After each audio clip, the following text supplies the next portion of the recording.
Hai semuanya, kali ini aku akan menjelaskan jenis-jenis variabel dalam penelitian kuantitatif. Yang pertama adalah variabel bebas dilambangkan dengan X. Ini biasa juga disebut dengan variabel independen atau variabel eksogen. Variabel ini mempengaruhi atau menyebabkan terjadinya perubahan pada variabel dependen. Variabel dependen ini atau variabel terikat atau variabel endogen yang dilambangkan dengan Y, kondisinya itu dipengaruhi oleh variabel bebas, dipengaruhi oleh X.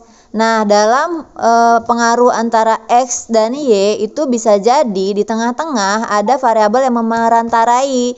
Ini variabel intervening kalau posisinya seperti ini. Jadi memperantarai pengaruh atau hubungan dari X ke Y. Jadi X itu mempengaruhi Z dulu, baru Z kemudian mempengaruhi Y. Nah, kalau seperti ini namanya variabel moderasi atau moderator. Dia mempengaruhi juga hubungan dari X ke Y, tapi posisinya ada di luar ya. Nah, seperti ini posisinya, ini moderator ya.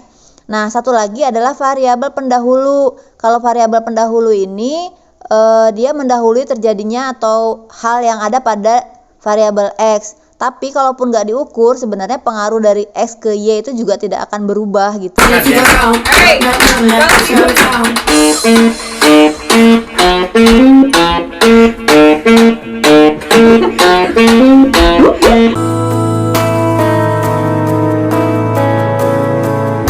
Selama nafasku masih berdesak dan jantungku terus memanggil indah namamu, takkan pernah hati ini mendua.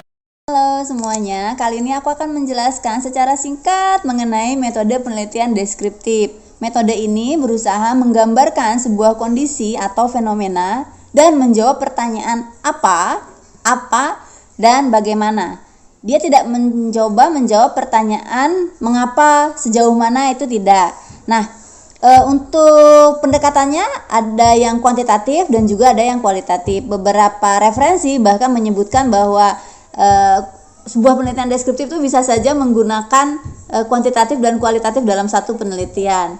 Nah, untuk yang kuantitatif ini juga menggunakan statistik, tapi statistiknya itu adalah statistik deskriptif.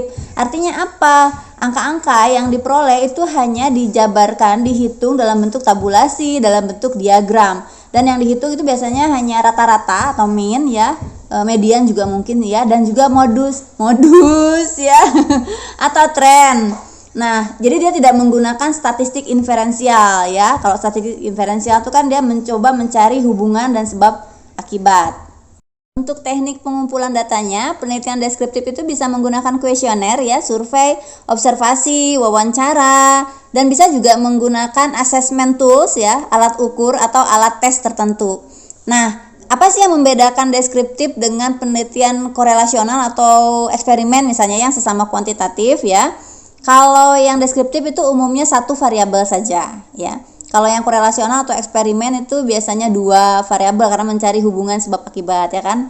Nah, nih ya biasanya ada mungkin dosen atau kampus yang menganggap penelitian deskriptif itu ringan ya, dangkal gitu. Nah, kalau misalnya kalian punya topik yang menarik dan itu cocok untuk diteliti secara deskriptif, saran aku bisa disiasati dengan misalnya ya menggunakan sampel yang lebih banyak, terus luas cakupan wilayah penelitiannya lebih besar sehingga riset kalian itu memang terasa sangat penting.